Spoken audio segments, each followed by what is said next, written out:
ये आग का है दरिया, जीना भी बहुत मुश्किल, नफरत के दौर में भी मैं प्यार बांटता हूँ।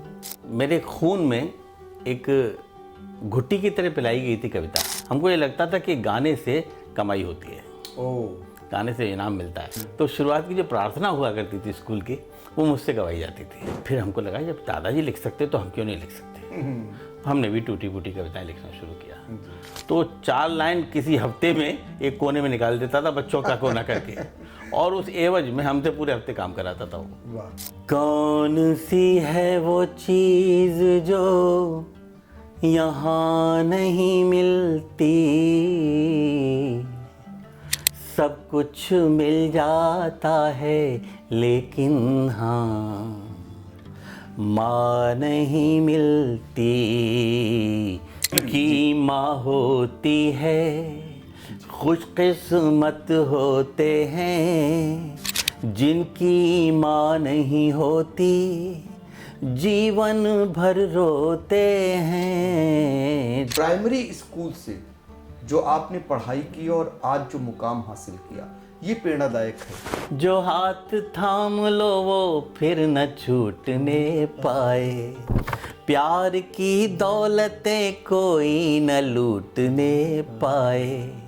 जब भी छू लो बुलंदियां तो ध्यान ये रखना, जब भी छू लो बुलंदियां तो ध्यान ये रखना, ज़मीं से पाँव का रिश्ता न टूटने पाए।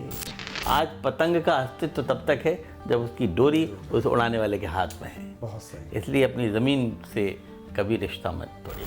कल मुझे राह में चांद मेरा मिला, दूधिया दूधिया ये बदन हो गया, थोड़ा मैंने कहा थोड़ा उसने कहा, हल्का हल्का सा दोनों का मन हो गया। कल मुझे राह में चांद मेरा मिला। ये जो दिल के अल्फाज, कभी ऐसा आपके जीवन में तो नहीं हुआ? मैं इस सवाल का इंतज़ार कर रहा था। हमने क्या है, हमने सिर्फ प्यार को वहीं समेट के रख दिया है कि वो एक लड़के लड़की के बीच में हो सकता और कहीं नहीं हो सकता। कि वैसे तो तेरा जिक्र ज़माने में करूँगा, वैसे तो तेरा जिक्र ज़माने में करूँगा, कोशिश ये करूँगा कि तेरा नाम ना आए। तो ऐसी स्थिति में वो जहाँ भी है खुश रहे और हम जहाँ भी हैं माँ खुश है। आपकी जो 40 साल की जर्नी है, जो कि लंबी जर्नी, 4 दशक की जर्नी है, इस बीच सबसे चुनौतीपूर्ण पल कौन से रहे? हाँ, 40 साल में चुनौतियाँ बहुत आई। अगर ईश्वर चाहता तो वो लौ बुझ सकती थी वहीं। बदलते वक्त में ये कैसा दौर आया है, हम ही से दूर हो रहा हमारा साया है। आज हम उनकी जुबां पे लगा रहे बंदिश, आज हम उनकी जुबां पे लगा रहे बंदिश, जिन बुजुर्गों ने हमें बोलना सिखाया है। हमने भगवान को नहीं देखा है, हमने राम को नहीं देखा है, हमने कृष्ण को नहीं देखा है, हमने शंकर को नहीं देखा है। हम ये मान बैठ के भगवान शंकर ने हमको पैदा किया, नहीं, हमको पैदा किया है हमारे माता पिता ने। हमारे माता पिता ही हमारे कृष्ण हैं, वही हमारे राम हैं। हम पहले उनको पूज लें, उसके बाद मंदिर में चले जाएं। मंदिर की मूर्तियाँ तो उन कारीगरों ने बनाई हैं, जो माता पिता हैं ना, उनको भगवान ने बनाया है।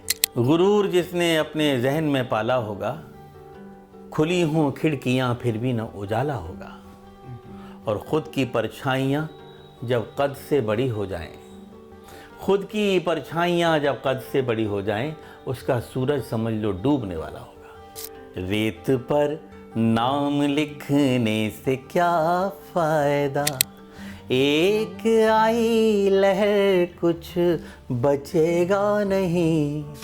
तुमने पत्थर सा दिल हमको कह तो दिया, तुमने पत्थर सा दिल हमको कह तो दिया, पत्थरों पर लिखोगे मिटेगा नहीं। ये आपको मेहनत करनी पड़ेगी, सफलता का कोई शॉर्टकट नहीं है। पूरी पूरी रात कवियों को बैठ कर सुनते थे, तब देखते थे कि कौन कवि कैसे पढ़ रहा है। रातें खराब की थी। अब आपको रातें खराब करने की ज़रूरत नहीं आपने है। भी रातें खराब की थी? हाँ, अच्छा। मैंने उनको सुनने जाता था कवि सम्मेलन अपने पिताजी के साथ, पूरी पूरी रात बैठ कर सुनता आपको था। कोई प्रेरणादायक?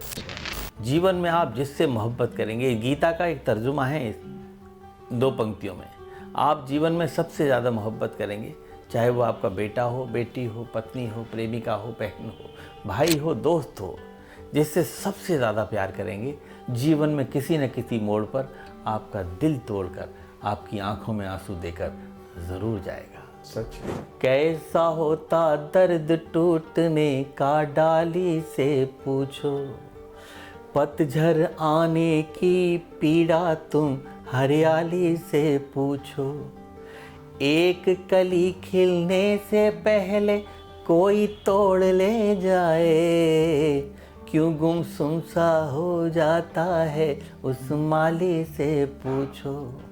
इसलिए जीवन में जो कुछ आपके अंदर है, प्रभु ने जो आपके अंदर रखा है उसे बाहर रखिए।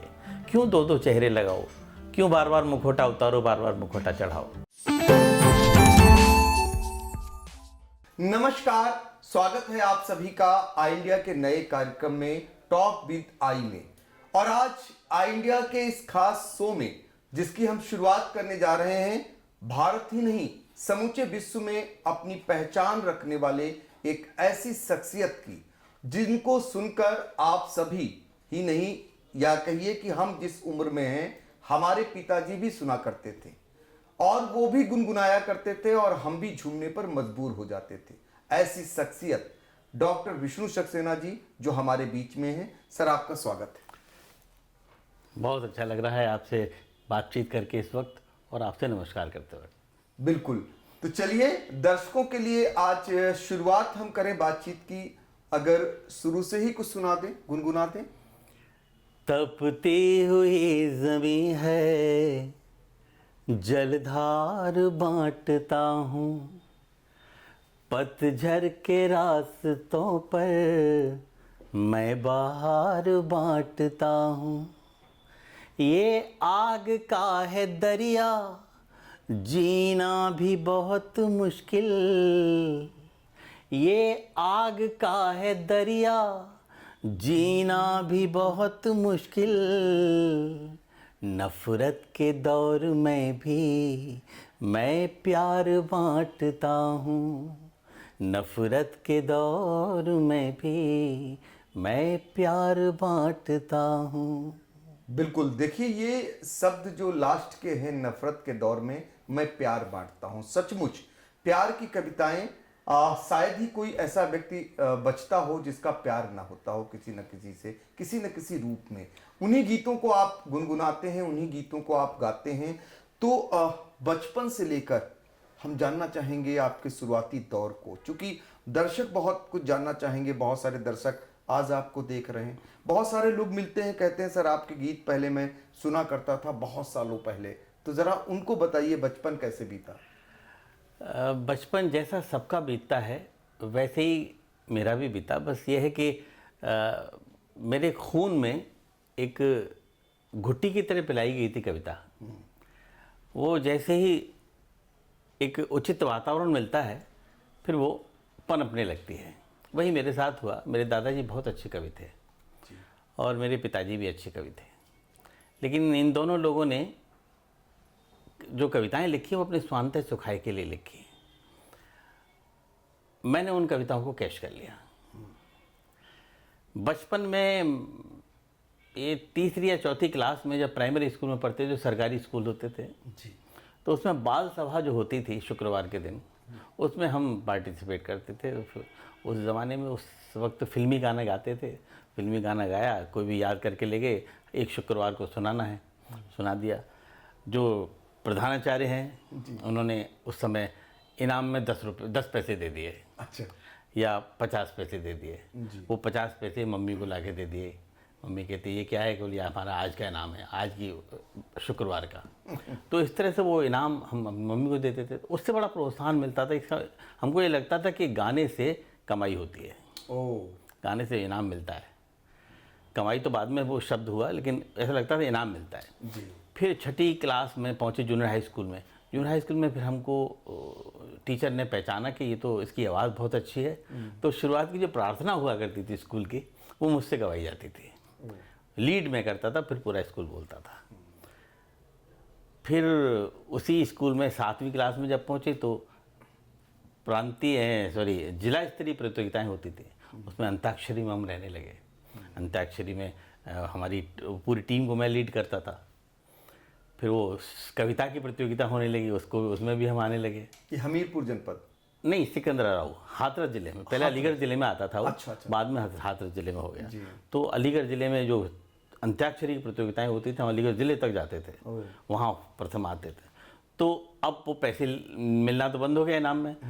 अब क्या होता था कि गिलास मिल गया, लोटा मिल गया, कटोरा मिल गया, ये इनाम मिलता था। हाँ, इनाम के तौर पे। फिर धीरे धीरे करके हम हाई स्कूल में आ गए। हाई स्कूल में आके फिर हमने स्टेज थोड़ी सी बड़ी हो गई, ऊंची हो गई, वहाँ फिर और दूसरे तरीके के इनाम मिलने लगे। अच्छा।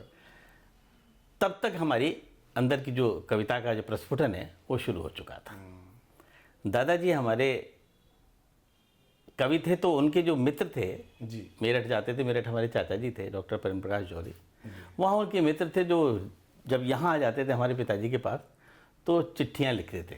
जी। तो हमारे दादाजी उन चिट्ठियों का जवाब कविता में लिखते थे। हमारा राइटिंग बहुत अच्छा था। जूनियर हाई स्कूल में राइटिंग पे बड़ा ध्यान दिया जाता था। जी। हमारा राइटिंग बहुत अच्छा था, तो कहते थे विष्णु बाबू हम बोल रहे हैं, तुम लिखो। तो हम लिखते थे। वो जब हम लिखते थे कविताएं, तो उससे हमको ये मालूम पड़ गया कि तुकांत क्या होता है, कितना बड़ा मीटर होता है, इतना जान गए हम। जी। फिर हमको लगा जब दादाजी लिख सकते तो हम क्यों नहीं लिख सकते। हमने भी टूटी फूटी कविताएं लिखना शुरू किया। और एक अखबार निकलता था हमारे सिकंदराबाद में, सविता गौरव नाम का। तो हमने उसके पास जाना शुरू किया। वीकली पेपर निकलता था, तो हमने कहा भाई हमारी कविताएं भी छाप दिया करो। वो संपादक ताड़ गया हमको, भाई ये नया है। बोले हाँ क्यों नहीं छापेंगे, जी। चलो आज इन अखबारों की गिनती करो, इनकी बाइंडिंग करो, फला गांव में जाने इतने इतने अखबार। तो 4 लाइन किसी हफ्ते में एक कोने में निकाल देता था बच्चों का कोना करके, और उस एवज में हमसे पूरे हफ्ते काम कराता था वो। वाह। एक दिन हमारे दादाजी ने हमको पकड़ लिया। अरे कहाँ जा रहे हो विष्णु बाबू? हमने कहा दादाजी कविता छपवाने जा रहे हैं। तो उन्होंने कहा कि तुम कविता लिखते हो? मैंने कहा हाँ लिखते हैं। जरा दिखाना कैसी कविता है। तो उन्होंने हाथ में लेके देखी, तो जैसी कविता थी, टूटी फूटी कविता थोड़ी थी। कविता के नाम पे मखौल था। तो उन्होंने कहा कि खबरदार जो आज के बाद किसी अखबार वाले के पास गए अपनी कविताएं छपवाने के लिए, अपने अंदर वो क्वालिटी पैदा करो, अपने अंदर वो गुणवत्ता लाओ कि अखबार वाले आपके पास आके कहेंगे विष्णु बाबू हमको आपकी कविता चाहिए अपने अखबार में छापने के लिए। ये सीख थी दादा की। वो हमारी ज़िंदगी का पहला टर्निंग पॉइंट था। उसके बाद फिर हम कभी नहीं गए उस अखबार वाले के पास कि हमारी कविताएं छपवा दीजिए। फिर इंटर की परीक्षा, इंटर का हमारा कोर्स जहाँ पूरा हुआ, फिर हम मेडिकल कॉलेज में उदयपुर चले गए। वहाँ हमारी लाइफ बदल गई पूरी। मैच्योर भी हो गए थे। फिर कॉलेज लाइफ में पहली साल में जब गए तो कॉलेज का जो स्टेज थी, वहाँ पर जो पहले का कल्चरल सेक्रेटरी था वो अपना परफॉर्म कर रहा था। जो सेकेंड ईयर और थर्ड ईयर के लड़के थे उन्होंने हमारे बारे में मालूम पड़ा, हमारे शहर के कुछ लोग वहाँ पढ़ते थे, तो उन्होंने कहा ये विष्णु भी एक गीत सुनाएगा। अच्छा। उस समय तक हमने कविताएं नहीं लिखी थी। तो हम चले गए, क्योंकि जूनियर थे, मेडिकल कॉलेज में रैगिंग का डर रहता है, अगर सीनियर की बात नहीं मानी तो कल रैगिंग हो जाएगी। हाँ, स्वाभाविक। हाँ, तो हम पहुँच गए मंच पे। तो हमने जो सीनियर, फिर फाइनल ईयर का सीनियर था जो अपनी गीत को परफॉर्म कर रहा था, तो हमने निवेदन किया, मैंने बॉस अगर आप हारमोनियम प्ले कर दीजिए। तो एक हर ऊंची इमारत को गिरने का डर रहता है ना। सही। तो उसको लगा कि यार ये पहले ही साल का लड़का है, पता नहीं मुझसे अच्छा कर गया, तो मेरी जो अब तक की इमेज ख़त्म हो जाएगी। तो उसने क्या करना, नहीं मैं तो नहीं बजा पाऊँगा क्योंकि बहुत देर से बजा रहा हूँ हारमोनियम, मेरी उंगलियां दर्द कर रही हैं। तो मैंने कहा आप नहीं बजा पाएंगे तो चलो कोई बात नहीं, मैं अपने हाथ सापा सा दबा के हारमोनियम का सुर ले लूँगा, आप इस तबले वाले से कह दीजिए वही थोड़ा सा संगत दे दे। सही। वो भी उसी का आदमी था। तो उसने कहा जी मैं भी नहीं बजा पाऊँगा क्योंकि आप पता नहीं कौन सी ताल में गाएंगे, कट गई ताल तो ये होगा। तो हमने सोचा आज हम बिना हारमोनियम तबले के गाएंगे। उस दिन हमारी ज़िंदगी का दूसरा टर्निंग पॉइंट था वो। और वो हमने उस दिन एक गीत ऐसा गाया जो बहुत इमोशनल था, माँ के ऊपर था। कुछ हो जाए।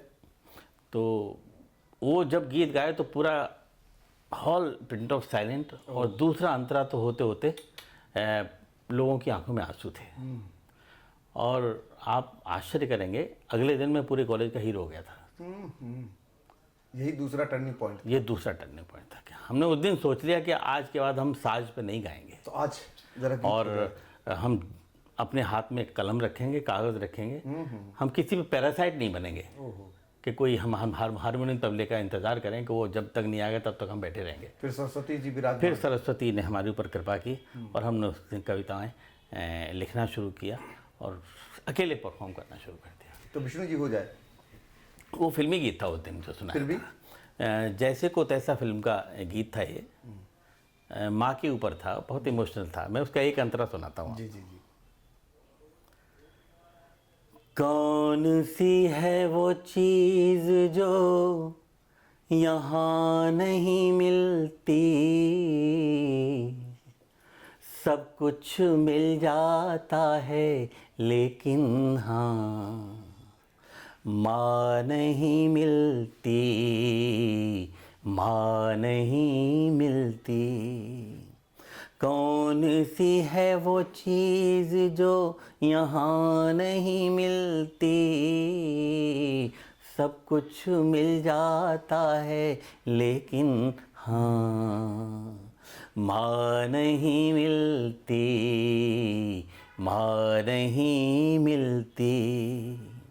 तो देखिए जिनकी माँ होती है खुशकिस्मत होते हैं, जिनकी माँ नहीं होती जीवन भर रोते हैं। जिनकी माँ होती है खुशकिस्मत होते हैं, जिनकी माँ नहीं होती जीवन भर रोते हैं। जिस्म मिलते हैं उन्हें लेकिन जान नहीं मिलती, सब कुछ मिल जाता है लेकिन हाँ माँ नहीं मिलती, माँ नहीं मिलती। बिल्कुल, ये जीवन का सत्य है। और सत्य को आपने जब पढ़ाई कर रहे थे उस दौरान जो स्कूल में आपने गुनगुनाया बिना साज बाज के, वो लोगों को कितना रास आया और यहीं से आपकी टर्निंग पॉइंट शुरू हुई। कुल आपका अभी तक जो बातचीत हुई उसमें एक बड़ी चीज़ निकल करके ये आई कि प्राइमरी स्कूल से जो आपने पढ़ाई की और आज जो मुकाम हासिल किया, ये प्रेरणादायक है। कुल मिलाकर के लोग आज भी कॉन्वेंट स्कूलों के लिए बच्चों को ज़्यादा प्रोत्साहित करते हैं, लेकिन प्राइमरी स्कूल से निकला हुआ सरकारी प्राइमरी स्कूल, तो सोचिए कितनी बड़ी बात है। तो चलिए बातचीत का सिलसिला आगे भी बढ़ाते हैं। और जैसे कि शहादतपुर जैसे छोटे कस्बे से निकलकर जो आपने राष्ट्रीय और अंतर्राष्ट्रीय स्तर पर ये जो ख्याति अर्जित की, जब आपको ऊंचाइयां मिली तो लोगों के लिए क्या सीख बनी, लोगों के लिए क्या आप मैसेज देना चाहेंगे? शहादतपुर एक बहुत छोटा सा गांव है सिकंदरा राव के पास, 5 किलोमीटर है। हमारे फोर फादर सब वहीं रहा करते थे। बाद में फिर सिकंदरा राव माइग्रेट हो गए, सब चले आए। पैदा मैं वहीं हुआ, बाकी पैदा हमारे बहन भाइयों कोई भी शहर में नहीं हुआ, सब गांव में पैदा हुए थे। इसलिए वो गांव का जो अंदर की खुशबू है ना, हमारी रगों में है। मैं बस यही कह सकता हूँ जो आप पूछ रहे हैं कि लोगों को ये नहीं मानना चाहिए कि जो कुछ है सब बड़े शहरों में है। जितनी भी प्रतिभाएं हुई हैं वो सब गांव से निकली हैं, छोटे कस्बों से निकली हैं, बिल्कुल। क्योंकि वहाँ एक आत्म तत्व है, एक प्रेम तत्व है जो आपको बड़े शहरों में नहीं मिल सकता। जो आत्मीयता है वो बड़े शहरों में नहीं मिल सकती। और जितनी कविताएं हैं, जितना साहित्य है, वो सब प्रेम तत्व से या आत्मीय तत्व से ही निकलता है। तो जो मुझे इस वक्त देख रहे हैं, सुन रहे हैं, वो ये बिल्कुल भूल जाएं कि हम महानगरों में जाकर के प्रगति कर लेंगे। ऐसा कुछ नहीं है। आपको प्रगति मिलेगी तो अपनी मिट्टी से मिलेगी, और मिट्टी को याद रखिए, मिट्टी को छोड़िएगा मत, क्योंकि इस मिट्टी के बड़े एहसान होते हैं हमारे ऊपर। आज मैं जो भी हूँ अपनी मिट्टी की वजह से हूँ। मैं आज तक मैंने अपना सिकंदराबाद छोड़ा नहीं है। बच्चे भले ही नोएडा गाज़ियाबाद में रह रहे हैं, लेकिन मैं वहीं रहता हूँ। मैंने एक मुक्तक कहा था कि जो हाथ थाम लो वो फिर न छूटने पाए, जो हाथ थाम लो वो फिर न छूटने पाए, प्यार की दौलतें कोई न लूटने पाए, जब भी छू लो बुलंदियां तो ध्यान ये रखना, जब भी छू लो बुलंदियां तो ध्यान ये रखना, ज़मीं से पाँव का रिश्ता न टूटने पाए। आज पतंग का अस्तित्व तब तक है जब उसकी डोरी उस उड़ाने वाले के हाथ में है। बहुत सही। इसलिए अपनी ज़मीन से कभी रिश्ता मत तोड़िएगा। ये उनके लिए सीख भी है जो थोड़ा काबिल होते हैं और अपने देश को छोड़कर विदेशों तक चले जाते हैं। जी, तो इसलिए अपनी मिट्टी का कर्ज अगर आपको चुकता करना है तो वहां से लगाओ। हाँ, अगर ऐसे हो तो सारे छोटे छोटे कस्बे सब खाली हो जाएंगे। खाली हो जाएंगे और मुकाम वहीं से मिलता है। मुकाम वहीं से मिलता है। बिल्कुल। तो देखिए, ये सीख भी है, बातचीत ऐसी जिसमें चूंकि डॉक्टर विष्णु सक्सेना एक ऐसा नाम जो मैंने आपको शुरू में ही बताया, देश में ही नहीं विदेशों तक में आपकी प्रसिद्धि है। तो आपके अल्फाज जो हैं किसी के लिए प्रेरणादायक बन सकते हैं, प्रेरणा स्रोत बन सकते हैं। इसलिए ये कुछ बातें ऐसी निकल रही जो आपके जीवन में भी परिवर्तन ला सकती हैं। ये मत सोचिएगा कि हम गांव के हैं, किसी सरकारी स्कूल के पढ़े हैं और कुछ कर नहीं सकते। जीता जागता उदाहरण है, और जो प्रण कर लेते हैं वो जरूर मुकाम पाते हैं। बातचीत का सिलसिला आगे बढ़ाते हैं और ये जानने की कोशिश करते हैं, जब डॉक्टर विष्णु सक्सेना आपके नाम के आगे लगा था, आप चिकित्सक थे, तो साहित्य को आपने क्यों चुना? बहुत बढ़िया सवाल है और इसका बढ़िया जवाब मेरे पास है। हम लोग ज़िंदगी भर वो करते हैं जो हमारे पिता चाहते हैं। पिता चाहते थे मैं डॉक्टर बनूं, जी। तो मैंने साइंस बायोलॉजी ले ली और डॉक्टर बन गया। लेकिन होता वही है जो जगत पिता चाहता है। ओह, एक पिता और भी है, जगत पिता। जगत पिता का मन ये था कि मैं इन चीड़ फाड़ में न पड़ूं, मैं वो काम करूं जो समाज से जुड़ा हुआ हो, नफ़रत की काट करने वाला ऐसा प्रसंग हो जिसे मोहब्बत कहते हैं, उस पे काम करें। तो जगत पिता ने चाहा कि मैं कवि बनूं तो कवि बन गया। लेकिन मैंने आज भी दोनों पिताओं का सम्मान किया है। आज भी मैंने अपनी क्लिनिक बंद नहीं की है। क्लिनिक पे मैं बैठता हूं जब वक्त मिल जाता है, या फिर मेरा अटेंडेंट बैठता है, और जगत पिता का जो आदेश था उसका जगह जगह पालन कर रहा हूँ। पूरे देश में घूम घूम कर अपनी प्यारी प्यारी मोहब्बत की कविताएं सुना। दोनों में बेहतर किसको आप मानते हैं? देखिए, दोनों में दर्द का इलाज होता है। बिल्कुल। हाँ, कविता में भी और चिकित्सा में भी। बेहतर इसलिए है, दोनों को नहीं कह सकते, दोनों बेहतर हैं। अच्छा, सबसे अच्छा या अच्छा नहीं कह सकते किसी को, क्योंकि सबका अपना अपना महत्व है, और जितना महत्व चिकित्सा का है उतना महत्व कविता का भी है। लेकिन जब आपका शौक़ आपका प्रोफेशन बन जाए तो इससे अच्छी कोई बात नहीं हो सकती। मेरा शौक़ कविता था, वो आज मेरा प्रोफेशन है। इससे बढ़िया बात मेरे लिए हो नहीं सकती। आपने कहा कि दोनों में दर्द का इलाज होता है, तो डॉक्टर जो है वो जिंदगी बचाने का काम करते हैं। दिल लगी जो है उसमें भी लोग जिंदगी का दांव लगा देते हैं, और इलाज तो होता ही है। तो आपके गीतों के जरिए दिल जुड़ने का भी काम होता है? बिल्कुल होता है। ये कविता इतनी राहत देती है मुझको, जब मैं कभी अकेला होता हूँ या कभी किसी गम में डूबा हुआ हूँ या बहुत परेशानी में हूँ, तो ये कविता जितना साथ देती है जितना घर वाले भी साथ नहीं देते। आप तन्हाई में हैं, बैठे हुए हैं, आप लिखना शुरू कर दीजिए, कुछ ना कुछ बढ़िया लिखेंगे तो आपको इतनी खुशी मिलेगी बाद में कि आपको 10 एनाल्जिन खा के भी नहीं मिल सकते। वो राहत नहीं मिलेगी जो आपको एक कविता लिखने के बाद होती है। मुझे किसी पे गुस्सा भी आता है ना जी। तो अगर किसी से शिकायत है, मैं वो नहीं बोल सकता उसको, तो उस शिकायत को फिर पूरी कागज़ पर उतार लेता हूँ और वो टेंशन जो है रिलीज़ कर लेता हूँ कागज़ पे। उसके बाद कागज़ फाड़ के फेंक देता हूँ, मैं नॉर्मल हो जाता हूँ। तो ये कविता, ये लेखन, ये सब बहुत राहत देते हैं, बिना दवा के काम करते हैं। क्या बात।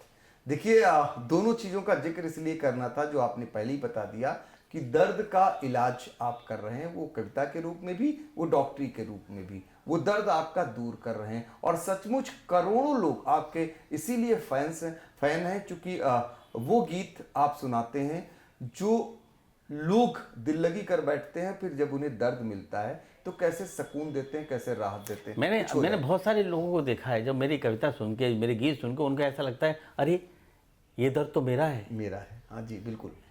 आज तो बहुत दिनों से इस दर्द को सहेजे बैठे थे, आज उजागर कर दिया इन्होंने। फिर एक बार हो जाए कुछ दर्द पर। एक मुखड़ा सुनाता हूँ आपको। एक कल्पना करिए कि आपका महबूब आपको मिला नहीं है कभी जी। जिससे प्यार करते थे वो मैच्योर नहीं हो पाया और आपसे दूर चला गया। बिल्कुल। उसकी शादी भी कहीं हो गई, आपकी भी शादी कहीं और हो गई। तो वो जो दर्द आपका कहीं बैठा हुआ था एक कोने में, 20-25 वर्ष कभी ऐसा मौका मिला और किसी मोड़ पर उससे मुलाकात हो जाती है। वाह। और उस वक्त जो फीलिंग्स आती हैं, उस समय शिकायतें भी होती हैं कि अगर तुम थोड़ा सा हिम्मत कर लेते तो हम लोग एक साथ हो सकते थे।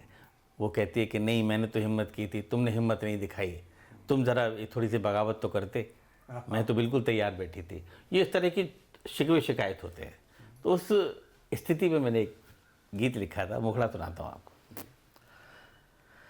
कल मुझे राह में चांद मेरा मिला, दूधिया दूधिया ये बदन हो गया। कल मुझे राह में चांद मेरा मिला, दूधिया दूधिया ये बदन हो गया। थोड़ा मैंने कहा, थोड़ा उसने कहा, हल्का हल्का सा दोनों का मन हो गया। कल मुझे राह में चांद मेरा मिला। अब देखिए बातें हो रही हैं और बातों बातों में जब आप इतने दिनों बाद मिले हैं तो पुरानी बातें याद करके आंखों में आंसू भी आएंगे, रोएंगे भी। तो वो बिंबों के प्रतीकों के माध्यम से बात कर रहा हूँ।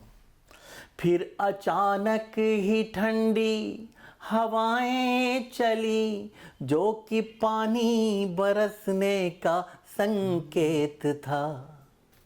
फिर अचानक ही ठंडी हवाएं चली, जो कि पानी बरसने का संकेत था। कितनी बारिश हुई कुछ पता ना चला, इतना तन का ये झुलसा हुआ रेत था। कौन बरसा था और कौन भीगा बहुत, कौन बरसा था और कौन भीगा बहुत। प्यासे अधरों का बस आचमन हो गया।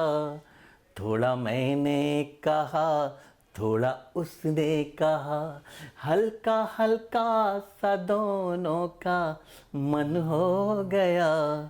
कल मुझे राह में चांद मेरा मिला। विष्णु सर, एक चीज इस बात आपके इस कविता में निकल के आई। कहते हैं कि लोग जब खुद पर बीतती है तब लिखता है कोई, तो ये जो दिल के अल्फाज, कभी ऐसा आपके जीवन में तो नहीं हुआ? मैं इस सवाल का इंतज़ार कर रहा था क्योंकि कोई भी अभी तक, इतने वर्ष हो गए कविता की दुनिया में, कोई पत्रकार ऐसा नहीं मिला मुझे जिसने ये सवाल न किया हो। और स्वाभाविक है, आपकी गलती भी नहीं है। अभी एक हफ्ते पहले एक सवाल ऐसे आया था कि आपने प्यार किया क्या? मैंने कहा बिल्कुल किया। हर व्यक्ति करता है, और जो ये कहता है कि मैंने प्यार नहीं किया तो झूठ बोलता है।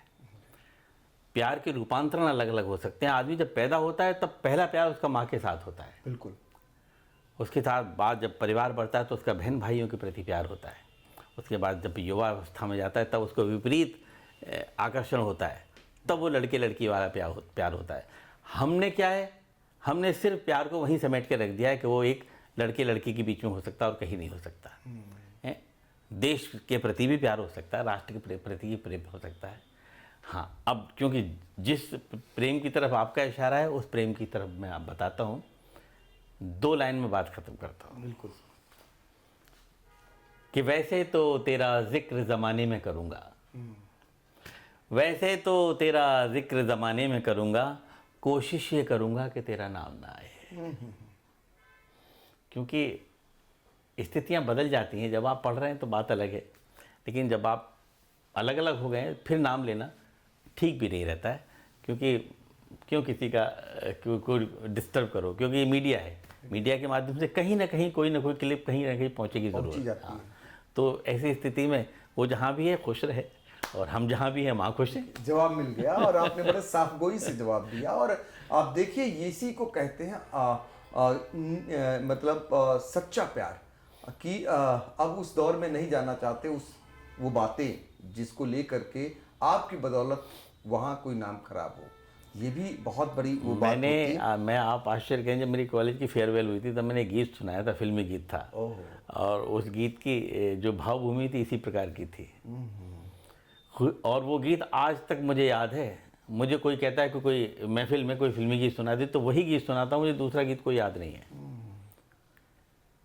खुश रहो, हर खुशी है तुम्हारे लिए, खुश रहो, हर खुशी है तुम्हारे लिए, छोड़ दो आंसुओं को हमारे लिए, छोड़ दो आंसुओं को हमारे लिए, खुश रहो, हर खुशी है तुम्हारे लिए। बिजली चमके तुम्हें डर की क्या बात है, प्यार की तो यहीं से शुरुआत है, टूटती है जो बिजली मेरा सर तो है, जो अंधेरे मिले वो मेरा घर तो है, खुश रहो, हर खुशी है तुम्हारे लिए। तो देखिए, अगर माँ बाप अपने पिता से, अपने बच्चों से प्रेम करते हैं तो हर माता पिता की यही इच्छा रहती है, हमें चाहे कितना ही कष्ट मिल जाए, हमारे बेटे हमेशा खुश रहें, चाहे हमें कितनी भी परेशानी मिले। बिल्कुल। आपने जो अपने गीत के माध्यम से एक बात कही कि खुश रहो, हर खुशी हो तुम्हारे लिए, परिवार से भी आपको यही गीत मिलता है? जी, मेरा परिवार, ईश्वर ने, मैंने कितने पुण्य किए हैं बताऊँ आपको जी, जो मुझे ऐसा अच्छा परिवार मिला। जी। मेरे पत्नी बहुत शालीन, बहुत सीधी, बहुत पूरे परिवार को एकजुट रख के चलने वाली। और सबसे बड़ी बात, जो मेरा प्रोफेशन है उसमें कोई शक को शुबहा नहीं रखना, कोई शक नहीं, कोई शंका नहीं। और मैं रात को भी अगर आ रहा हूँ 2 बजे वापस, तो रात को 2 बजे उठ के मुझे खाना बनाना है, सुबह 4 बजे मुझे जाना है तो मुझे गर्म खाना पैक करके देना। तब भी नहीं, जब मोहब्बत के गीत गाते हैं, कवित्रियों के साथ रहते हैं, तब भी नहीं कोई बात? बिल्कुल नहीं सर, मैं वही तो कह रहा हूँ, एक विश्वास होता है जो मैंने कायम किया है। मेरे बच्चे, बहुत भगवान की कृपा है, उन दोनों के बीच में, दोनों भाइयों के बीच में बहुत अच्छा कोलैबोरेशन है। और ये सिर्फ माँ की वजह से होता है। जैसा आपका परिवार में माहौल है ना, वैसा है। अब आप कहेंगे बच्चों के सामने ऐसे कैसे प्रेम के गीत सुना लेते हैं आप, तो बच्चे भी जानते हैं कि पिता श्रृंगार के कवि हैं, तो उनका एक काम है, वर्क है ये। वो ऐसा नहीं लिखेंगे तो फिर लिखेंगे क्या दूसरा, तो उनको मालूम है, प्रोफेशन है उनका। तो वहाँ भी सब कुछ ठीक है। और भगवान की कृपा से मेरी दोनों बहुएं बहुत अच्छी है, बहुत अच्छी है। और देखिए, डॉक्टर किसी रूप में जब स्मार्ट होता है, वो इलाज कर रहा हो या कविता पढ़ रहा हो, तो जाहिर सी बात है, समाज में आप बहुत जगह जाते हैं, अपने देश में ही नहीं विदेशों तक में आपकी यात्राएं हैं। इस बीच जब आप, बहुत सारे लगाने बुझाने लोग भी होते हैं कि आज विष्णु सर को देखा, बहुत हसीन कवित्री थी उनके बगल में ही ज़्यादा गुनगुना रहे थे, आज तो बदले बदले से नज़र आ रहे थे। लग रहा था कि साथ साथ आए हैं, साथ में ही रुके हैं, साथ में ही जा रहे हैं। आजकल ऐसी बातें आती होंगी। बिल्कुल आती हैं। शुरू में बहुत था ऐसा। शुरू में पत्नी पूछती थी मुझसे, ये आज पहली बार डिस्क्लोज कर रहा हूँ कि शुरू में पूछते थे कि आज कहाँ जा रहे हो? कोलकाता। मैंने कहा और कौन कौन है टीम में? तो उनका पूछने का उद्देश्य यही रहता था कि कवियों से कोई मतलब नहीं था, कवित्री कौन कवित्री कौन है। तो 2-3 बार मैंने बता दिया। फिर चौथी बार मैंने पूछा कि मैंने कहा तुम जिस वजह से पूछ रहे हो, मैंने कहा सबसे पहले नाम उसी का बता रहा हूँ, ये है। और ऐसा कुछ नहीं है हम लोगों के बीच में, क्योंकि ऐसा तो है नहीं हर कवि सम्मेलन में एक ही कवित्री रहती है। हाँ, हर कवि सम्मेलन अलग अलग, सारी टीम अलग हो जाती है नेक्स्ट कवि सम्मेलन में। तो हमारा किसी से इंटरेक्शन हो ही नहीं सकता। हम लोग प्रोफेशनल तरीके से एक रात मिलते हैं, उस अगली रात पता नहीं कौन सी टीम मिलेगी हमको। विष्णु जी का कविता से प्यार है, कवित्री से नहीं? नो, मेरा कविता से मोहब्बत है। कविता ने मुझे दिया है बहुत कुछ, इसलिए मैं उसके प्रति ईमानदार हूँ, और ईश्वर मुझे ऐसे ही बनाए रखे। ईश्वर आपको इसी तरह बनाए रखे। देखिए ये भी एक जो आज के तमाम ऐसे कवि हैं उनके लिए भी प्रेरणादायक है कि आपको मोहब्बत किससे है, आप करने क्या जाते हैं? सर, भौतिक शरीर से क्या मोहब्बत करनी है? बिल्कुल। जो प्रभु ने आपको जो हुनर दिया है ना, उससे मोहब्बत करिए ना। आप उससे मोहब्बत करेंगे तो दिन दूनी रात चौगुनी बढ़ेगी। शरीर से मोहब्बत करेंगे वो तो छीड़ होना है। बिल्कुल, आप बिल्कुल सच कह रहे हैं।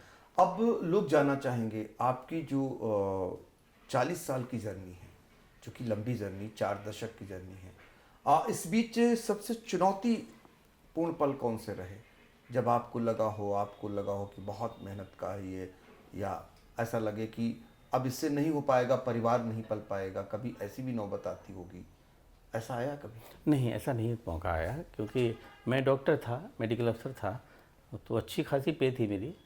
मैंने उसको नौकरी को छोड़ा है 3 साल करने के बाद, और छोड़ा तब जब मुझे लग गया मेरी बैकबोन मजबूत थी, मेरी मिसेज लेक्चरर थी, तब उसके बाद मैंने नौकरी छोड़ी। उसके बाद क्लिनिक डाला मैंने, तो इस उम्मीद में क्लिनिक डाला कि मैंने बाय द वे क्लिनिक नहीं चलता है तो कम से कम मैं भूखा नहीं मरूंगा, श्रीमती जी कमा रही हैं, और वो भी अगर ये कह देंगे नहीं खिला रही मैं तुझको, तो मेरे पास हुनर है, मैं कहीं भी बैठ के 10 मरीज देख लूँगा तो मेरे घर का खर्चा चल जाएगा।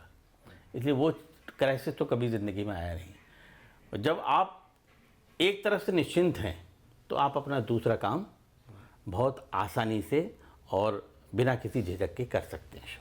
तो मैंने कविता का जो काम चुना, कविता करना, तो वो मैंने बहुत निश्चिंतता से किया। मुझे मालूम था कि मुझे कोई क्राइसिस नहीं आनी जीवन में, क्योंकि मेरा परिवार मेरे साथ है और मेरा हुनर मेरे साथ है। तो कभी ऐसी ज़िंदगी में कोई ऐसी बात हुई नहीं जो मुझे परेशानी की नौबत आए। हाँ, 40 साल में चुनौतियाँ बहुत आई जी। पारिवारिक चुनौती तो नहीं आई, लेकिन जो हमारे कवि सम्मेलनी जगत की चुनौतियाँ हैं वो बहुत आई, क्योंकि मैं, जैसा आपने कहा कि इस लाइन में कोई दूसरा नहीं है। जी। नीरज जी के बाद और कुंवर बेचैन जी के बाद ये बहुत बड़ा क्राइसिस था, गीत की दुनिया में कोई आ नहीं रहा था। और मैं जिस समय आया उस समय ये जितने बड़े बड़े कवि थे हमारे गीतकार, वो सब अपनी अपनी पारी खेल चुके थे। उन्हें कोई बहुत ज़्यादा सरोकार नहीं था कि गीत मंच पे बचे या ना बचे, उनका काम हो गया है। अब कोई, तो उस समय हास्य रस का बहुत तगड़ा दौर था, क्योंकि काका हाथरस उसी ज़माने में आए थे और अपनी कविताओं के ज़रिए पूरे कवि सम्मेलन का रुख बदल देते थे। काका हाथरसी का परिवार अब यहाँ रहता है? हाथरस में रहता है, यहाँ नहीं रहता होगा। उन काका हाथरसी का परिवार, अच्छा, आए थे? जी जी, आए होंगे। और बाल के भी बैरागी, वीर रस के कवि हरिओम पवार, सुरेंद्र शर्मा, ये हास्य रस और वीर रस पूरे कवि सम्मेलन पर छाया रहता था। गीतकार एक कोने में बैठा रहता था, उसको कोई पूछ नहीं थी। मैं उस दौर में आया था। सोचिए कितनी बड़ी हिम्मत का काम किया था मैंने। बिल्कुल।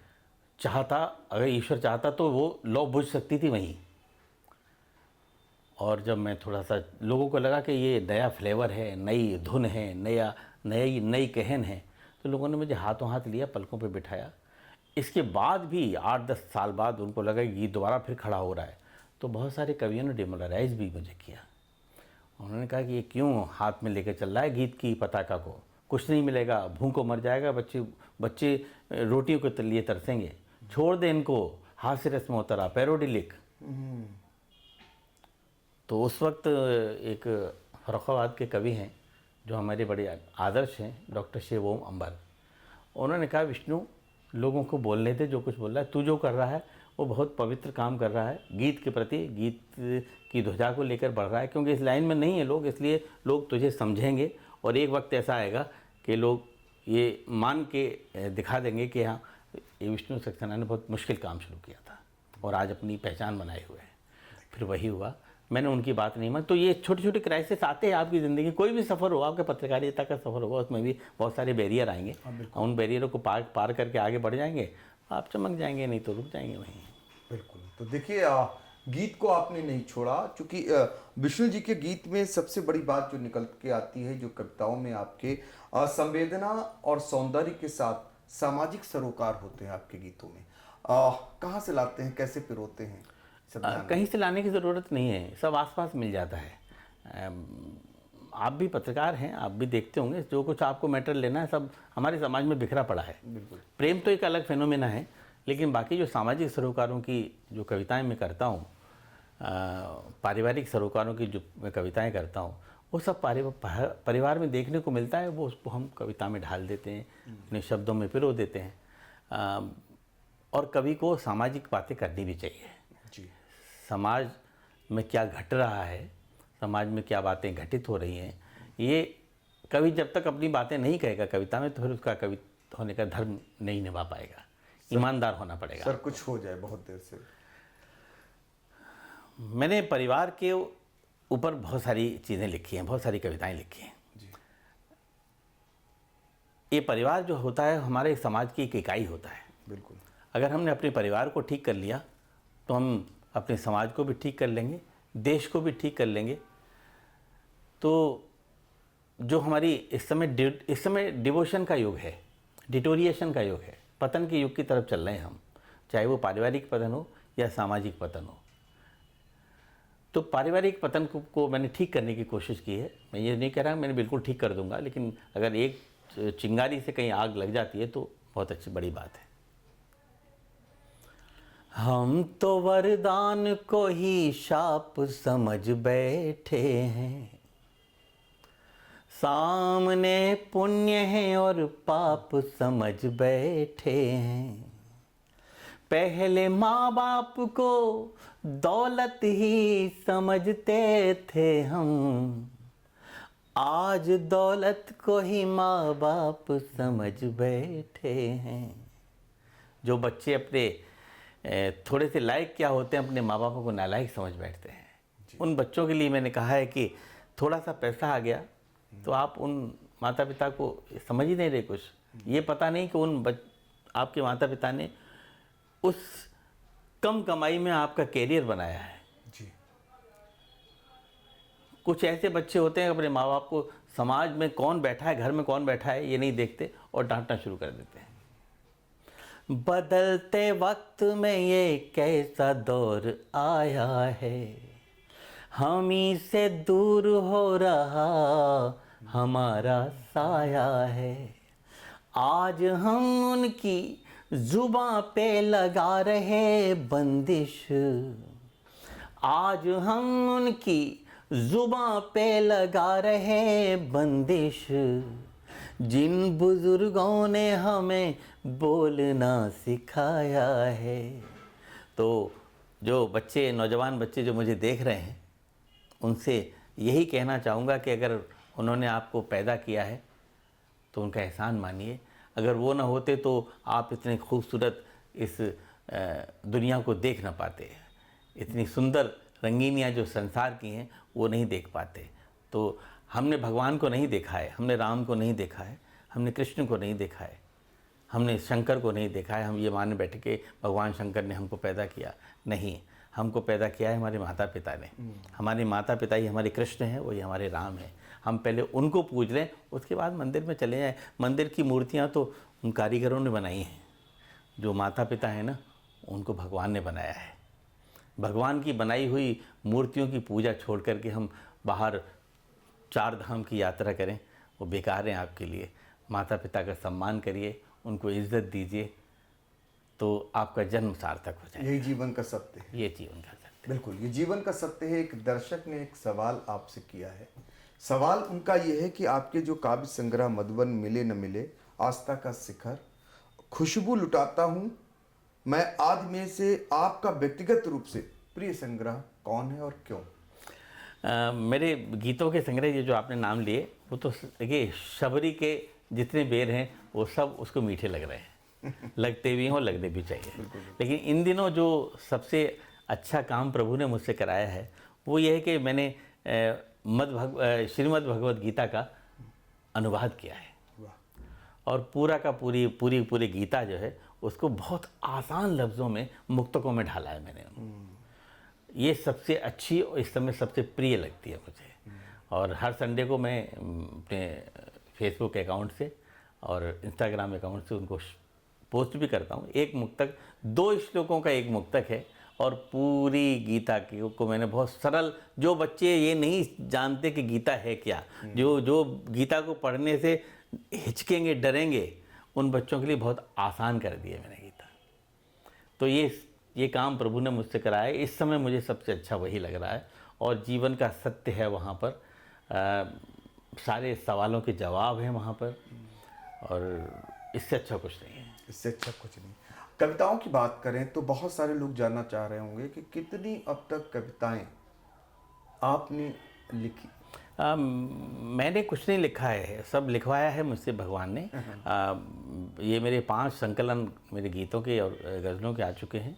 एक कोरोना पे मैंने लिखा था और एक गीता है। 7 कविताएं, 7 किताबें मेरी अब तक प्रकाशित हो चुकी हैं। उसमें गीत भी हैं, गज़ल भी हैं, मुक्तक भी हैं और कुछ टूट फुट कर कविताएँ भी हैं।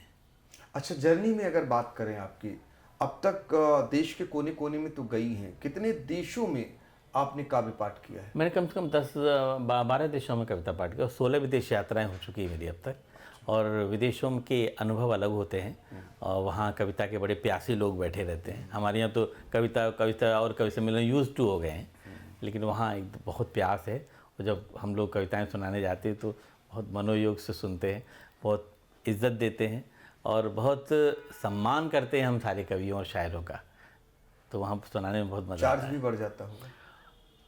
चार्ज तो नहीं है, हम ये बहुत भ्रम है हम लोगों का कि विदेशों में पैसा बहुत है। और जो हमारी नई पीढ़ी भाग रही है ना आजकल वहाँ नौकरी करने, ऐसा कुछ नहीं है। अब हमारे इंडिया में इतना पैसा है, चाहे वो वैसी सॉफ्टवेयर कंपनियाँ हों या वैसी MNC की कंपनियाँ जिन्होंने यहाँ अपना काम खोल रखा है। इसी हमारे कवि सम्मेलनों में भी अब यहाँ पैसा बहुत अच्छा है, विदेशों में ऐसा कुछ नहीं है। तो विष्णु सर, एक सवाल और है कि मनहर सम्मान, महादेवी वर्मा सम्मान और हरबंस राय बच्चन सम्मान जैसे पुरस्कार मिलने से आपकी साहित्यिक सोच जो है उस पर क्या प्रभाव पड़ा?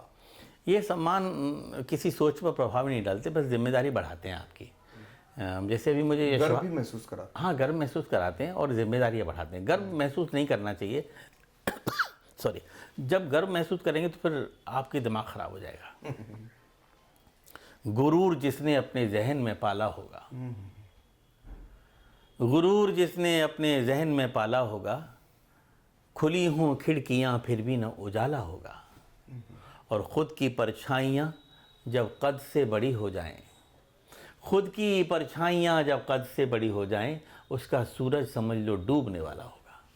इसलिए गर्व तो महसूस नहीं होता, लेकिन हाँ यह है कि जिम्मेदारी महसूस होती है कि कहीं हमारे कलम से कोई चीज़ ख़राब न लिख जाए, कोई हमारे मुंह से गलत बात ना निकल जाए। लोग कहेंगे अरे इनको तो यश भारती मिल चुका है, इनको तो ये बड़ा हरवंश राय बच्चे सम्मान मिल चुका है, ये ऐसी घटिया बात कर रहे हैं।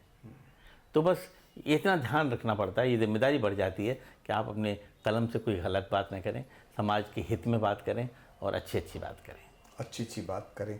देखिए, बड़ी साफगोई से बातचीत कर रहे हैं आप, और जो सच है, जो जीवन का असली अर्थ है, उसी में जीना चाहते हैं और वही आपको लंबे समय तक लेकर जाता है, जिसकी जीती जागती मिसाल आप खुद हैं। 40 साल का सफ़र, कोई गुरूर नहीं, कोई अभिमान नहीं। ये नहीं अभिमान कि कितने विदेशों में जाकर के आपने कविता पाठ किया, ये नहीं अभिमान कि आपको करोड़ों लोग सुनते हैं और आपको न कि लोग अपनाते भी, अपनाने की कोशिश करते हैं कि काश विष्णु सर जैसा हमारा गला होता या हम उनको ज़्यादा सुन पाते, लेकिन आपको कोई गुरूर नहीं।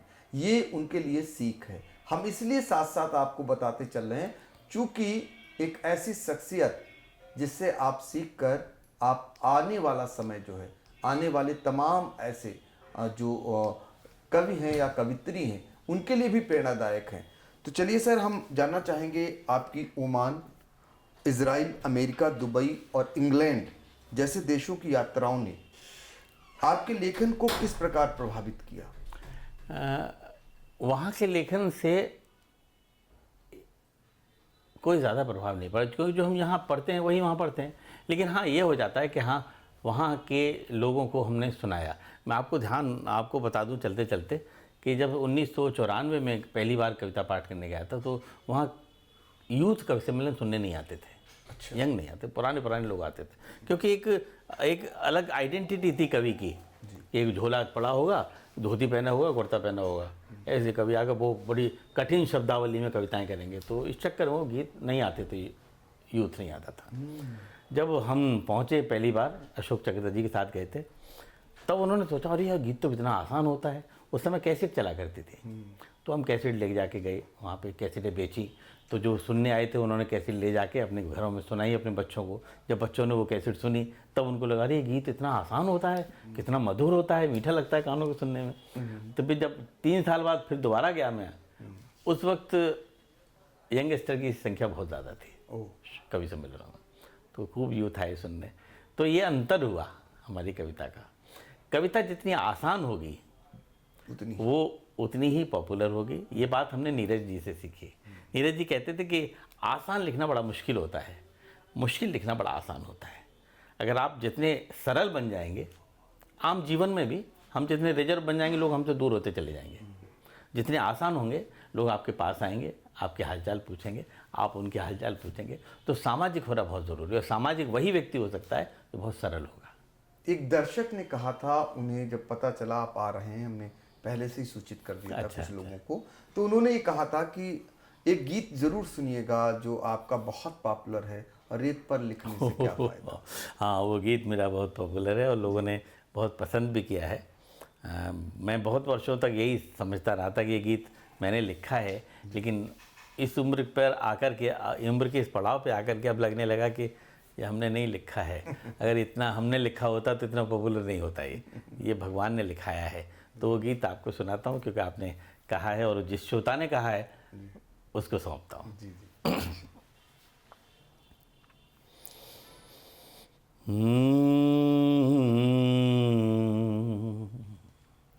रेत पर नाम लिखने से क्या फायदा, जिंदगी की फिलॉसफी है।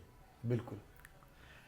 रेत पर नाम लिखने से क्या फायदा, एक आई लहर कुछ बचेगा नहीं। तुमने पत्थर सा दिल हमको कह तो दिया, तुमने पत्थर सा दिल हमको कह तो दिया। पत्थरों पर लिखोगे मिटेगा नहीं, रेत पर नाम लिखने से क्या फ़ायदा। यही भगवान बंदे से कहता है कि एक बार तो विश्वास करके तो देख मुझ पर, तुझको विश्वास नहीं होता मेरे ऊपर। एक बार पूरी डोर मेरे हाथ में छोड़ के देख, फिर देख तेरे काम कैसे सफल होते हैं। बस मुसीबत यही है कि तूने पत्थर सा दिल हमको कह तो दिया। पत्थरों पर लिखोगे मिटेगा नहीं, रेत पर नाम लिखने से क्या फ़ायदा। इसके दो बंद अलग तरीके के हैं। अंतिम बंद आपको सुनाता हूँ। जी जी। ब्रिज का रहने वाला हूँ, इसलिए सारे के सारे प्रतीक कृष्ण और राधा घूम फिर के मेरे हर गीत में आई जाते हैं। तो कहा जाता है प्रेम का सबसे बड़ा देवता कृष्ण होता है। आइए उसके इर्द गिर्द ये 4 पंक्तियाँ लिखवाता हूँ। आँख खोली तो तुम रुक्मिणी सी दिखी, बंद की आँख तो राधिका तुम लगी। जब भी सोचा तुम्हें शांत एकांत में, मीराबाई सी एक साधिका तुम लगी। और कृष्ण की बांसुरी पर भरोसा रखो, कृष्ण की बांसुरी पर भरोसा रखो, मन कहीं भी रहे पर डिगेगा नहीं, रेत पर नाम लिखने से क्या फ़ायदा, एक आई लहर कुछ बचेगा नहीं, तुमने पत्थर सा दिल हमको कह तो दिया, पत्थरों पर लिखोगे मिटेगा नहीं, रेत पर नाम लिखने से क्या फ़ायदा। जब भी गीत आप गुनगुनाते हैं, गाते हैं मंच से, तो आधे बंद आप कहते हैं और आधी पब्लिक कहें हाँ, कहने लोगों की लगती ज़बान पे चढ़ा हुआ है वो। चढ़ा हुआ है, और वो इतना लोकप्रिय होता है, जी। लोग सुनने को इसको बेताब रहते हैं। चूंकि आप वरिष्ठ कवि हैं तो नंबर आपका बहुत बार बाद में आता है, तो क्या है, आपको सुनने के लिए बैठे रहते हैं इस गीत फिर वही लोग बैठे रहते हैं जो कविता के प्रेमी हैं। हाँ, बिल्कुल। क्रीम बचती है। जी जी जी। तो इस गीत ने मुझे बहुत पॉपुलर किया, इस गीत ने मुझे पहचान दी। हर कवि की कोई ना कोई एक पहचान होती है, मेरी ये गीत मेरी पहचान है। पर विष्णु जी, आज के समय में कविता और विशेष रूप से जो गीत विधा की स्थिति, उसको आप कैसे देखते हैं? इस समय बहुत अच्छी है। अच्छा। मेरे बाद गीतकार आए मैदान में, पहले डरते थे, उसके बाद मैदान में खूब आने लगे। अब मंचों पर 6-6, 7-7 गीतकार होते हैं, कवित्रियाँ इंक्लूड कर लें तो 2 कवित्रियाँ हो गई और 4 गीतकार मंचों पर होते हैं। तो गीत का इस समय बोलबाला है। अब हास्य रस एकदम यूज टू हो गया है और वीर रस की सारी समस्याएं मोदी जी ने ख़त्म कर दी हैं धीरे धीरे करके। तो बाकी अब लोग गीत को दोबारा सुनना शुरू कर दिया लोगों ने। अच्छा, जब कोविड काल आया था तो लगा था कि कैसे अब आप लोगों का कैसे, उस समय भी सर्वाइव किया हम लोगों ने, ऑनलाइन कविताएं, ऑनलाइन कविता लेकिन सम्मेलन एक दौर किए। आया, लगा कुछ, हाँ, उस समय ऐसा लगा अब क्या होगा, अब क्या होगा। क्योंकि किसी चीज़ में थोड़ा सा बैरियर आ जाता है तो उसकी गति पर फ़र्क तो पड़ता ही है, लेकिन ज़्यादा फर्क नहीं पड़ा, लोग फिर दोबारा शुरू हो गए। तो डिजिटल युग में कविता के बदलते रूपों और जो वीडियो कविताएं, सोशल मीडिया कविताएं, इस पर आपका अपना दृष्टिकोण क्या है? देखिए, डिजिटल युग से बड़ा फ़ायदा भी हुआ है और नुकसान तो कम है, लेकिन फ़ायदा ज़्यादा हुआ है। इसमें क्या है, लोगों को प्लेटफार्म मिल गया। जो नए बच्चे हैं जो एकदम कवि सम्मेलन में नहीं आ सकते, एक कवि सम्मेलन में आने का एक प्रोसेस होता है, उस प्रोसेस को फॉलो नहीं कर सकते, तो उन्होंने फेसबुक या इंस्टाग्राम पे अपनी कविताएं डालना शुरू किया, एक प्लेटफार्म मिल गया। तो लोगों को, संयोजकों को लगा यार ये तो बहुत अच्छा कवि है, तो उसको बुलाया। तो इस डिजिटल युग में फेसबुक से, इंस्टाग्राम से, यूट्यूब से बहुत नए कवि भी मैदान में आ गए और हम लोग भी जिन नए कवियों को नहीं सुन पाते थे, इस माध्यम से हमने उन लोगों को सुनना शुरू कर दिया। आज वो मंचों पे खूब अपनी ताकत से खड़े हुए हैं। हाँ, तो बहुत अच्छी बात भी है। और ख़राब बात यह है कि जो बच्चे नए आए हैं वो ये समझ बैठे हैं कि शायद यही दुनिया है। वो समझते हैं कि हम एक रात में पॉपुलर हो गए तो यही बने रहेंगे। उस प्रसिद्धि को कायम रखना भी बहुत बड़ी बात है। इसलिए आपको मेहनत करनी पड़ेगी। सफलता का कोई शॉर्टकट नहीं है। सोशल मीडिया शॉर्टकट हो सकता है, लेकिन ये भी शॉर्टकट मत मानिए। सफलता का कोई शॉर्टकट नहीं, मेहनत तो आपको करनी पड़ेगी। तो ये संदेश नए लेखकों और नए कवियों, मैं नए कवियों को, नए युवाओं को ये बात बताना चाहता हूँ कि आपको मेहनत तो करनी ही पड़ेगी। आप खूब पढ़िए। आप खुशनसीब हैं कि इस समय यूट्यूब के युग में पैदा हुए हैं। जी। आपको कोई भी कवि सुनना है, आप क्लिक करिए, नाम डालिए, कवि हाजिर हो जाएगा और आप तो सुन लेंगे उसको, उसकी देख लेंगे प्रस्तुति कैसे प्रस्तुति कर रहा है। हम तो उस ज़माने के हैं जब पूरी रात कवियों को बैठ कर सुनते थे, तब देखते थे कि कौन कवि कैसे पढ़ रहा है।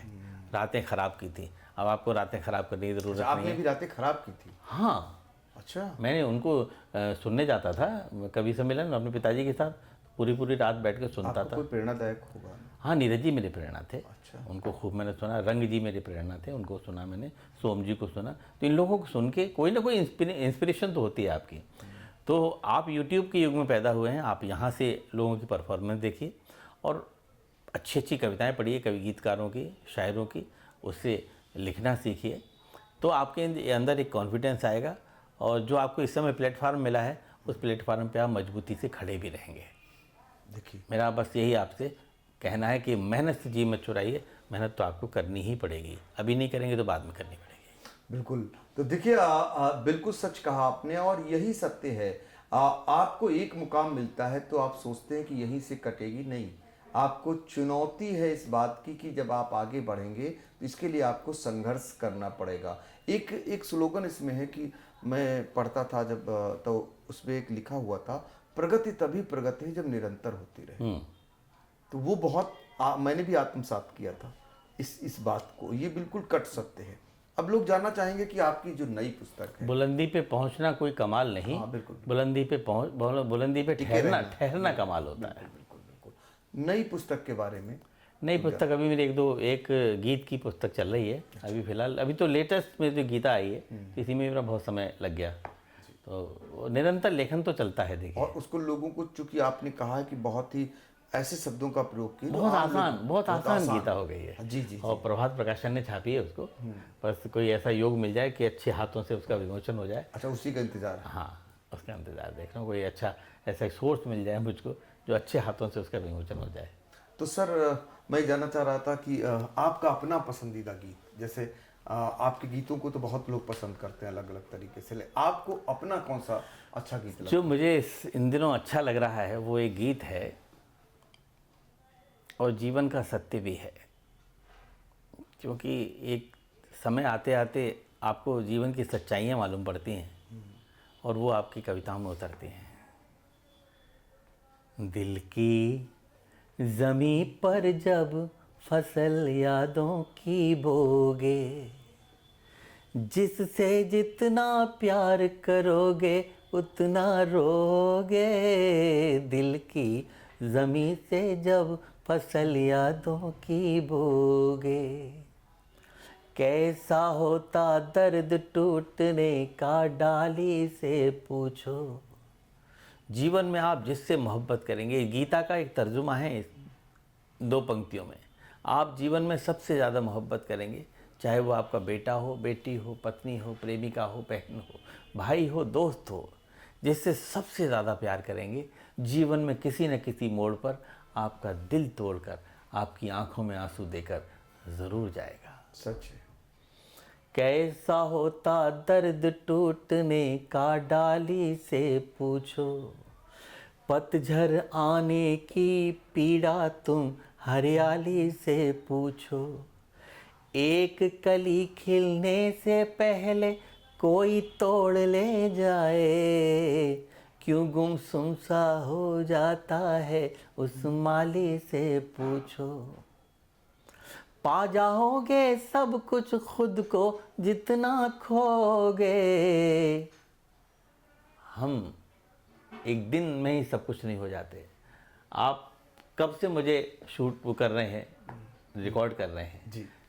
जब आपका इतना बड़ा स्टूडियो नहीं था तब आप मुझे कवर करने जाते थे। तो छोटे से बड़े हुए, बड़े से आज यहाँ तक आ गए, फिर हम लोग आप बराबर बैठ के और पॉडकास्ट कर रहे हैं। सही। पा जाओगे सब कुछ खुद को जितना खोगे।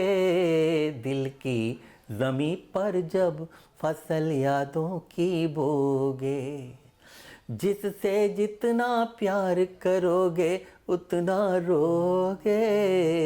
दिल की ज़मीं पर जब फसल यादों की बोगे।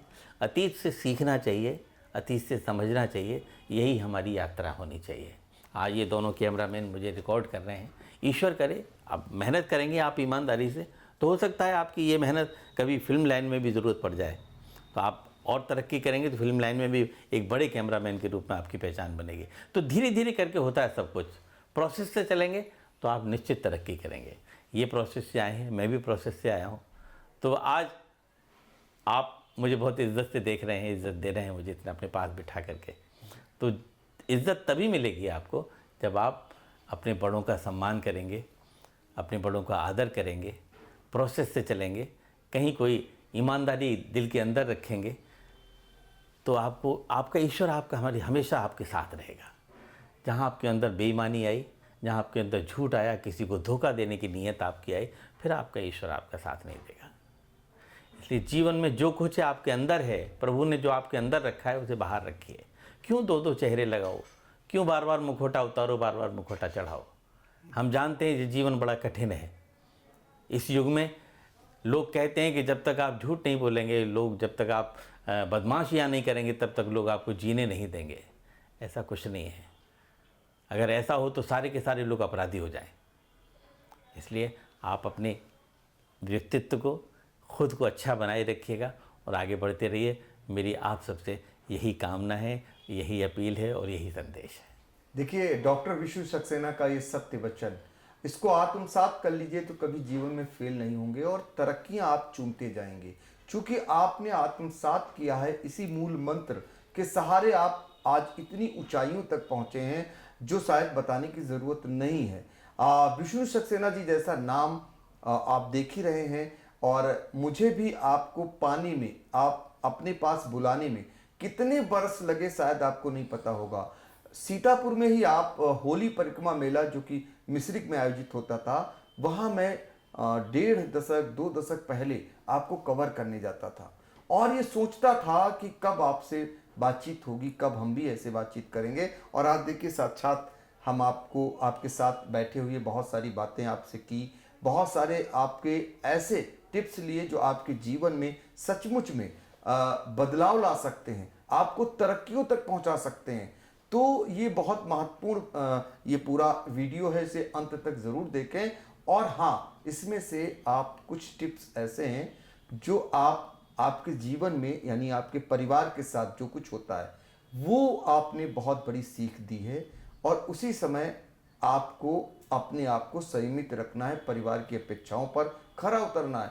और आपका जो मूल मंत्र, माता पिता के लिए जो आपने वचन दिया, सच में आज के भौतिक युग में बहुत सारे बदलाव जब देखने को मिलती हैं, बहुत सारी घटनाएं देखने को मिलती हैं और ऐसे में जो देश दुनिया देख चुके हों आप, और तब भी किसको सर्वोपरि रखे रहें, जिन्होंने जन्म दिया। तो ये कहीं ना कहीं सीख है सर, और हमारे लिए भी सीख है और बहुत सारे दर्शकों के लिए भी सीख है। और सर उम्मीद करेंगे कि बहुत सारी बातें जो नहीं हो पाई आगे कभी फिर मौका मिले आप दीजिएगा जरूर। सिलसिला आज शुरू हुआ है जी। आज पहला पॉडकास्ट आपने मुझसे शुरुआत की है, तो सिलसिला और बढ़ता रहे, अच्छी शख्सियतें यहाँ आएँ और फिर कभी दूसरे भाग में मैं भी आपके सामने आऊँ। तो बिल्कुल टॉक विद आई में आज हमने शुरुआत की है और आगे चलकर हम इसको और भी शख्सियत को इस मंच पर बुलाएंगे। फिलहाल डॉक्टर विष्णु सक्सेना जी को जो आपने सुना, देखा, इसमें आपके कमेंट भी हम चाहेंगे। अच्छे कमेंट्स होंगे तो निश्चित तौर पर समाज को दिशाएं मिलेंगी, समाज को जो है नई नई चीज़ें मिलेंगी। इसमें ज़रूर आप कमेंट करिएगा। और सर आपका बहुत बहुत स्वागत। Sai Sanjeevani hospital, station road, Sitapur. Sitapur का पहला मल्टी स्पेशलिटी हॉस्पिटल, जहां आपको जनरल फिजिशियन, हड्डी रोग, स्त्री रोग, जनरल सर्जरी, नाक कान गला और न्यूरो के डॉक्टर उपलब्ध हैं। साई संजीवनी में आयुष्मान कार्ड धारकों का मुफ्त इलाज और टीपीए कार्ड धारकों के लिए कैशलेस सुविधा उपलब्ध की गई है। हॉस्पिटल में आईसीयू, वेंटिलेटर, बाईपैप व डायलिसिस की सुविधा भी उपलब्ध है। Sai Sanjeevani hospital, station road, Sitapur.